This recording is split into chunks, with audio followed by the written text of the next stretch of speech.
Hey guys, it is Thursday, July 5th, and it's in the evening, afternoon, late evening. Late afternoon. Um,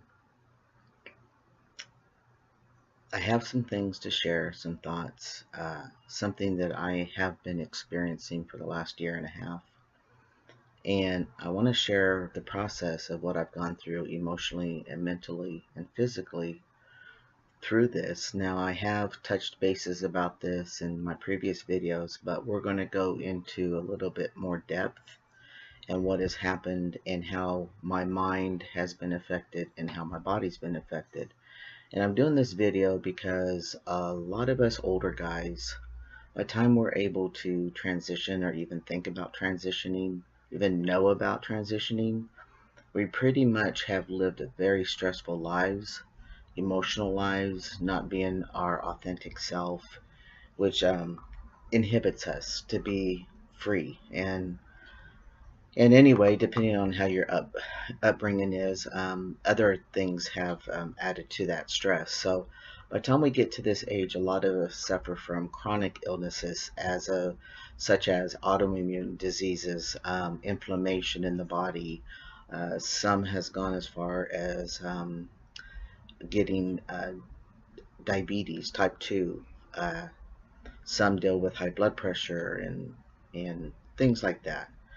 Uh, for myself, I have found that I've been diagnosed with Hashimoto's, which is hypothyroid, which is genetic. Um, but I also have, if I was to allow myself to give in to my body, I also have lupus, and I was diagnosed with that at a young age, and chronic fatigue. Um, I, there's something else, and I don't know I'm not thinking about. It has to do with chronic fatigue, but I can't remember what it's called. But anyway, so there's some chronic disease, diseases going on, and which causes inflammation in the body, a lot of inflammation. And not only that, but now I'm dealing with a 13-year work injury to my feet, and that's taken its toll in some ways. So let me just get started real quick. For those of you who are watch me that are older guys, I want you to know that you're not alone. Sometimes there's a lot of guys out there that don't make videos, that watch our videos and can relate to us, that are suffering at home from depression, like I said, chronic illnesses which cause inflammation in the body, weight gain, like I said, depression, and just different things like that. So for me, I'm only going to start back from a year and a half ago, because if you go back on my videos, you'll see that about 4 years ago, I made a total lifestyle change in the way that I ate and the way I look at food. And I did it for two reasons. One reason was I was getting clusters of migraine headaches, and that means I would go for a whole week, and almost every day I'd have a migraine headache. I had it would happen every year, and it would happen 2 and 3 times a year. And in the beginning, I went to the urgent care, and they just gave me the cocktail, and yeah, it made me dopey, but the headache was still there when I came out of that drug, and so therefore I chose not to do that any longer. I do not like the way pain pills make me feel.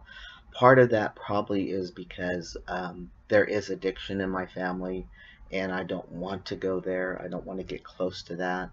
So that's probably the main reason why I tolerate the pain I do. But anyway, so I needed to do something about these chronic headaches, these migraines, instead of being on all kinds of drugs in which the doctor was trying to prescribe.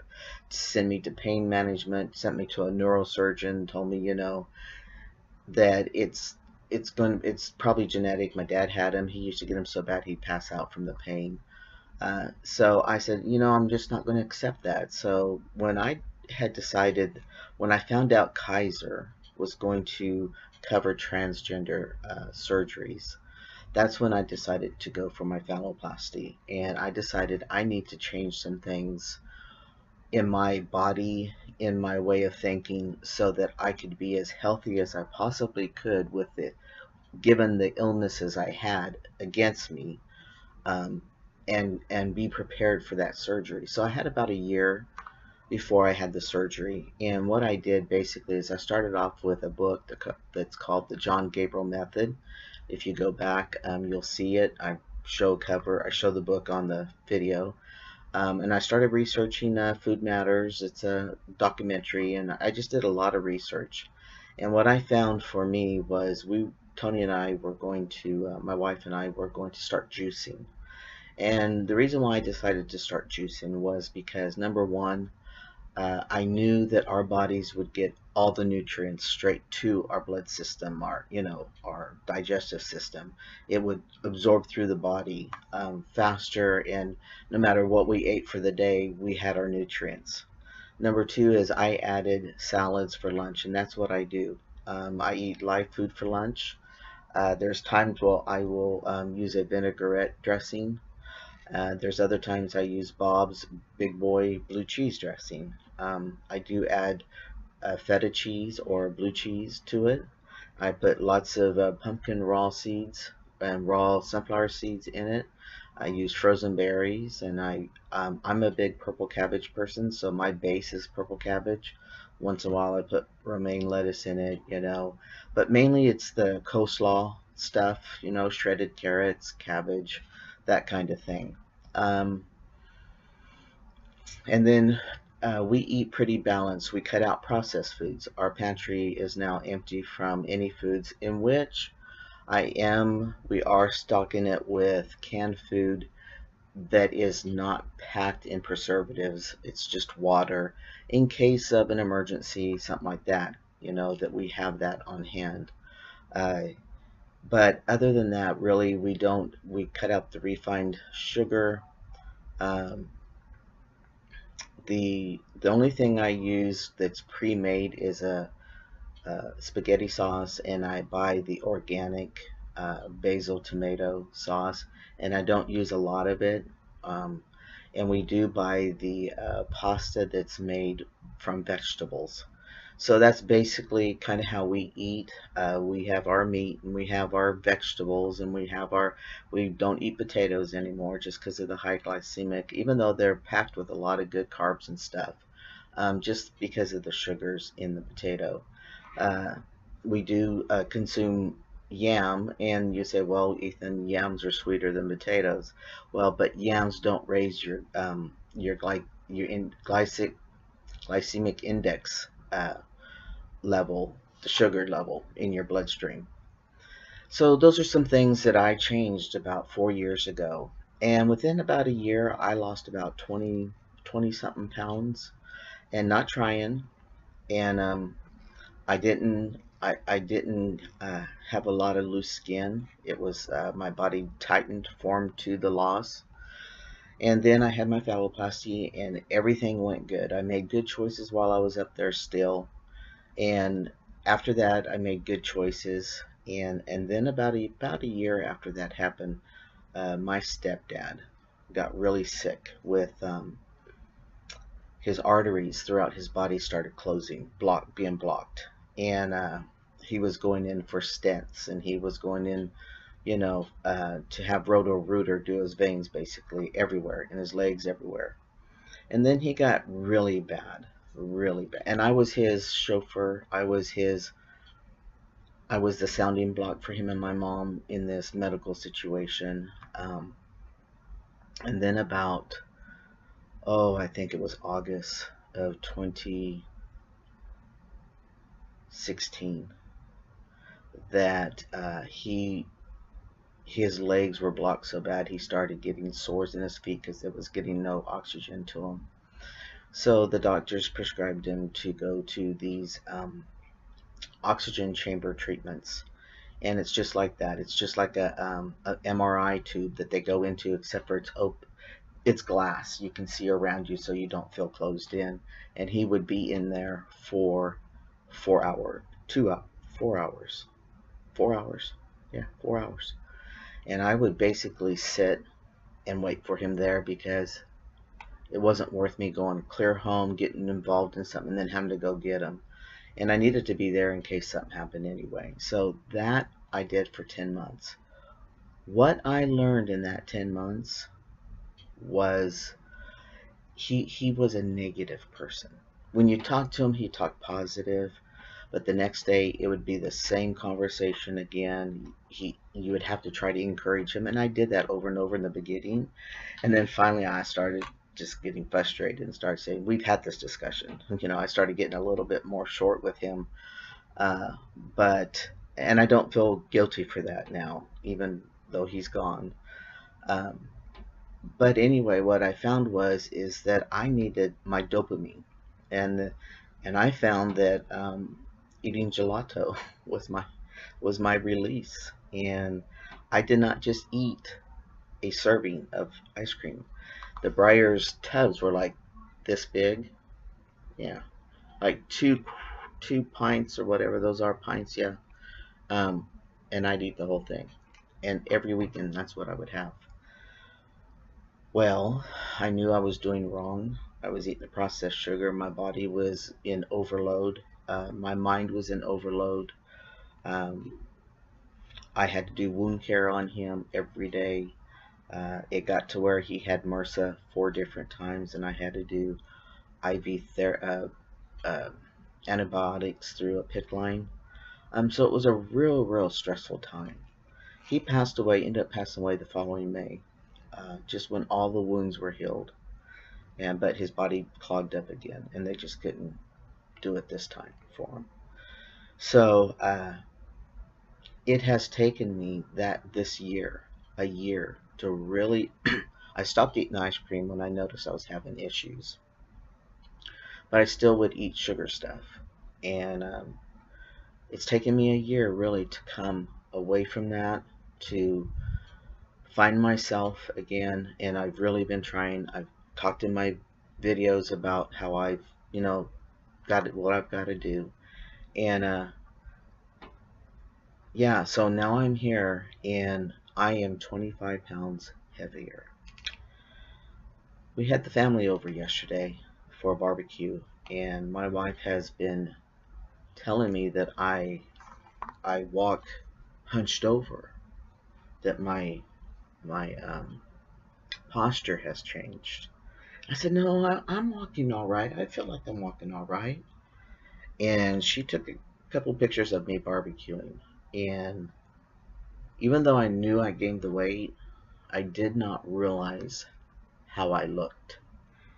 And I will tell you right now, I'm not a big crier, but telling you right now, imagine tears in my eyes because I was devastated at that picture. I looked older. I looked run down. I was all hunched. My shoulders were forward like this, hunched over, and my gut was just huge. And I know my stomach is bigger because my shirts rub the hair off my belly. Okay, just in that area. And even though I've been hitting and missing the gym for the last 2 months, and trying to get back on course with the eating, I still, what has happened is it's all caught up with me. Okay, this is over a year's time, and my body has I finally quit the bad stuff, and so my body has finally stopped and said, okay, here's the result. Here's what's happened with you while you were going through that, while you were enjoying your ice cream. And it's not that you can't enjoy ice cream once in a while. It's the emotional attachment to food that gets us in trouble. And a lot of times our emotional keeps us eating and eating and we're not even hungry. I wasn't hungry for a whole thing of ice cream, but I ate it because it tastes good and it was a comfort for me. Well, it's not a comfort any longer, friends. I've got to work on my posture now, and I've got to get the weight back down. Now, I am going to insert those pictures, if I can, at the end of this video. And I just want you guys to know, you don't have to comment on it and say, oh, if you're trying to make me feel better. I don't, it is what it is. I did this to myself, and I own up to this. I'm responsible and accountable for my body. All of us are. And there's times that, we're really going and we don't feel like cooking. But even in those times, you have to make good choices for yourself, or you're going to end up like I am. And that's why I'm going to show these videos. I mean, these pictures. But I want you to know it's not going to happen overnight. It's going to be every day, just like an alcoholic or a drug user, uh, anybody with any kind of addiction. You've got to take each day at a time and work through each day. And when you're weak, you work through it and say, what is this going to do for me? And that's how to start, like I did 4 years ago. How is this going to nourish my body? So I'm putting it out there for you guys, because there's a lot of us guys who do who have gotten ourselves to this point because of a long life of stress, emotions, not being who we are, people not seeing us for who we are, whether it be religious reasons from family, or family just plain out doesn't agree with it. Whatever your lifestyle has been, not lifestyle, but whatever your life has been, and influenced by other people, I ask you today, if you can relate to this video, get quiet, ask yourself, do you want to continue to live this way? Do you want to continue to abuse the body, this great, magnificent body that does so much more than we even give it kudos to? Do you want to feel good? Do you want to one day look at least as good as you can in your new body? Or those of you who can't medically transition for some reason, get this body, your body, as best as you can. Sometimes for FTMs, female to male, we destroy our body because we want to hide it, and we wear big clothes and da da da da. But honestly, you get your body fit and trim, you can hide the areas that you have a hard time with, but you don't have to hide it and be ashamed. You can have your dysphoria, there's a difference.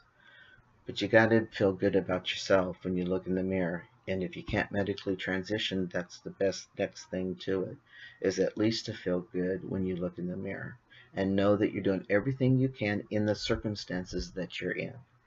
And then someday maybe you can really look at these circumstances and say, do I really need to be in this situation? Or can I walk out and really live my life for once? Whatever it is, I'm here for you.